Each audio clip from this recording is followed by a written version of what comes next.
Welcome back to Under Oath. I'm your host, Jeff Kaufman. Sitting next to me is my partner, Craig Lynd. I've been asked about our appearances.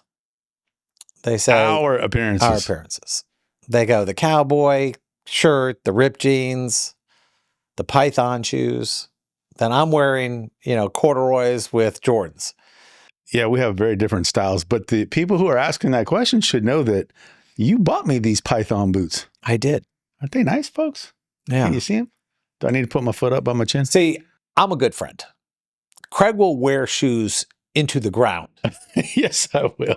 The last pair of boots he had were conservatively, Oh, those are 4 years old, right? but he doesn't. You know how most people have like multiple boots? No, I get a favorite pair, and then that's the pair I wear, You wear those things out. and I wear them to death. It doesn't matter Till the whether they soles match the fall shirt or off. not. Yes. They're going. Oh yeah, of course. Rob Reiner and his wife. Rob Reiner. Reiner and his Didn't he son. die? About a year ago, his son allegedly took both their lives.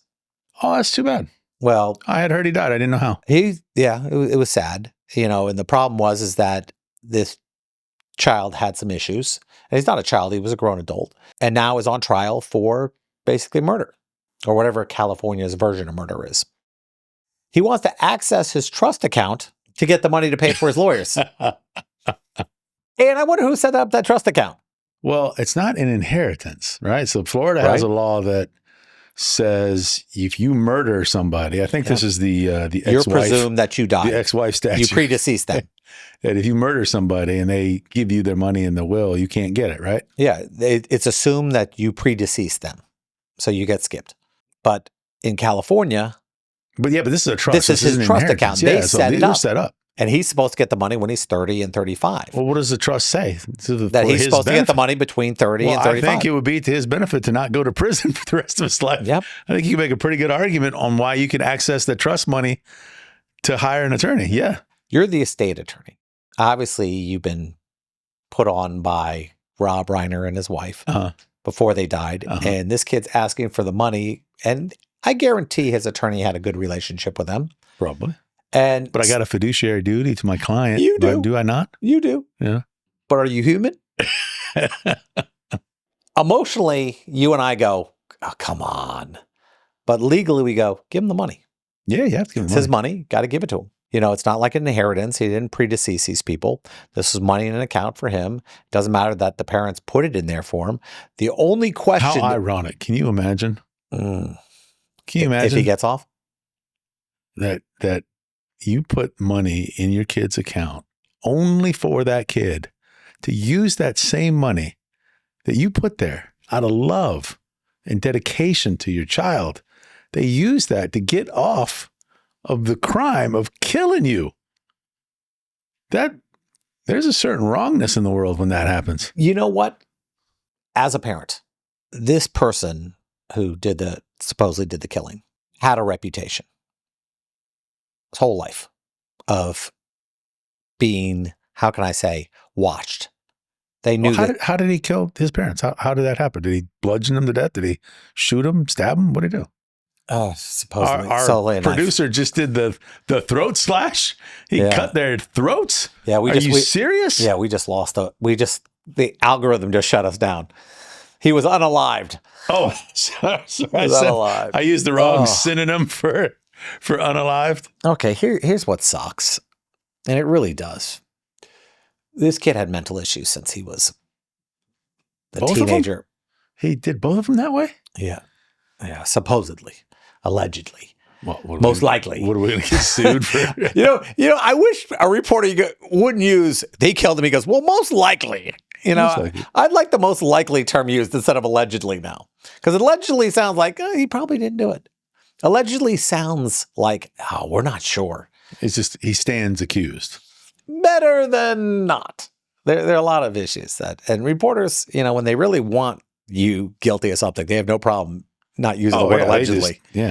But this kid, supposedly, there was a lot of people around him that said his parents made accommodations for his issues. Emotionally, I don't like it. But legally, listen, this is his money. And normally, as an executor, I have a duty to put this money in place in the most needed area. And paying your attorneys to keep you out of prison probably is one of them. I wonder if there is a way to claw money back out of a trust if the person who is the beneficiary does something heinous. Only if you were probably calculating that before the money was put into the account. I think they kind of had a clue that this guy was big problems. Well, let's say he had a mental issue. Was it a drug issue or a mental issue or both? Well, it could be drugs. It could be mental. It obviously was a lot because you just don't arbitrarily just kill a person because you have a drug habit. Well, that's sort of confusing too. What is his defense saying? Are they saying he didn't know that he was killing his mom and dad? He thought they were burglars, or thought there was the devil or demons, or he was hallucinating and this was something other than his parents? Or are they saying, yeah, he knew they were his parents and he's killing them anyway? They're going to use some form of an incapacity defense to argue that he didn't have the ability to understand his actions. Well, I just read up on it. He stabbed both of them multiple times. You might be able to get away with that. I couldn't appreciate what I was doing. I stabbed them once. But when you stab each of them multiple times, so bad that they die within minutes. You know how many times you got to be stabbed, died within minutes? Exactly. It's sad, it's stupid, and it's painful. This kid needed help a long time ago. Now, I have a special needs child. Yeah, that's not the Jeff. This guy, hold on. The accommodations I made for him growing up, it was my job to make sure when you have a child who has mental issues, it's your responsibility to make sure he gets the help he needs. He's in the place he needs to be. In this scenario, you're talking about a family that had stupid money.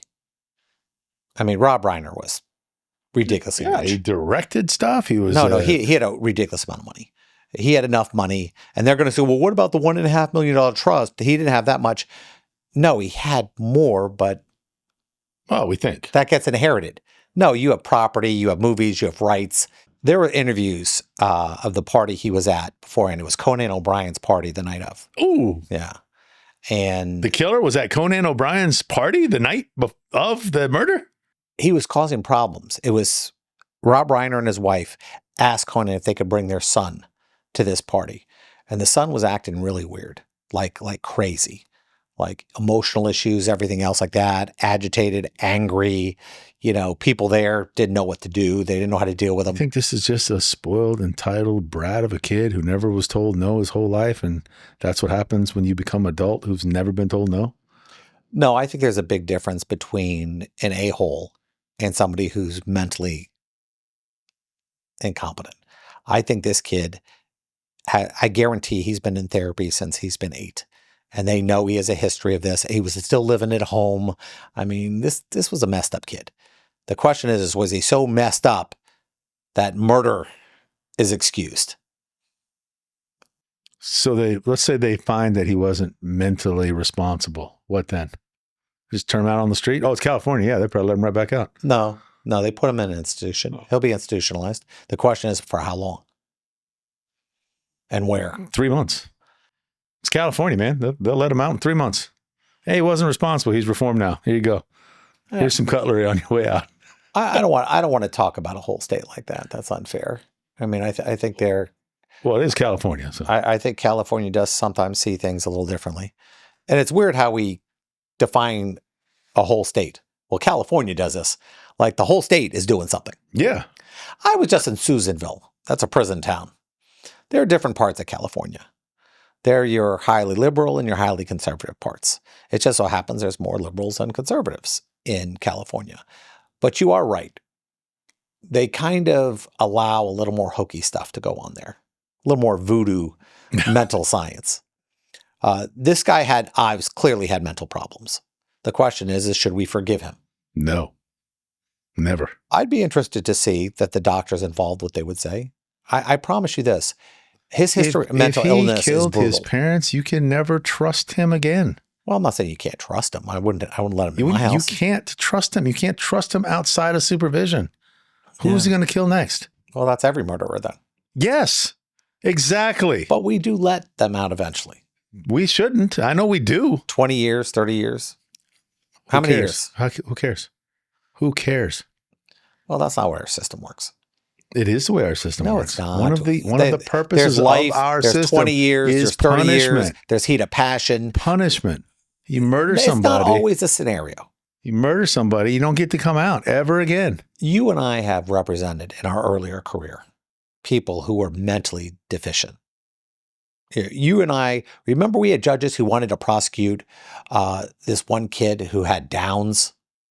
He had like an IQ of 45 or something like that. And the judge wanted to proceed forward with him. But Your Honor, he can't process what's going on. So yeah, punishment is always a key, but we also have to understand the person we're dealing with. I'm not saying this kid walks. I'm saying that this kid is clearly screwed up. The question is, how screwed up is he?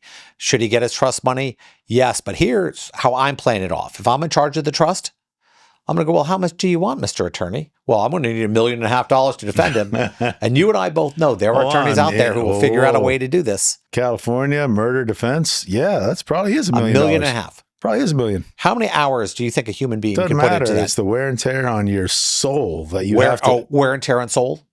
That's part of my bill? Wear and tear on your soul. Can I put that in the final closing document? Yes. Jeff Kaufman's wear I had to represent this reprehensible That's your choice. person. Yeah, for a lot of money. Yes. Yeah. But you don't get... For a lot of money. This is my soul money? Yeah. Stop it. And half these high-end criminal defense attorneys have no soul. So we're good. Well, they sold it. Yeah, you know what I mean. Some of these guys are so good with murder. Sold it. They love it. They got good money for their soul, murder. too. They got good money for it, too. See, what you don't know about criminal defense, a lot of people don't realize. The bigger the crime, the bigger the payday. Ooh, first-degree murder. Yeah. That'll pay for my car. That's what happens in criminal defense. That, you don't get paid for the DUIs. You got to do a lot of DUIs. One murder?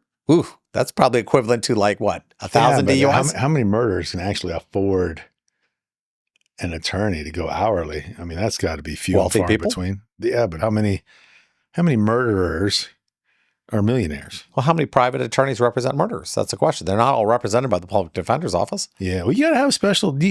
Maybe our people don't know that. You have to have a special certification to represent somebody when the death penalty is an option. Yeah. Yeah. Well, on that note, he should have access to the trust, but if I'm the estate attorney, I'm going to monitor how much money he's going to get. Because he might need that money later. He can say, listen, you're not going to use all of this. You're going to be doing a lot of time in prison. We can get you some candy bars so you can negotiate. Well, or we have to you can buy some protection in prison so you can get beat to death in there. Or there has to be money when you get out eventually. And probably there will be an eventuality. Well, he'll be 50, 60, 70, but they need money when he gets out.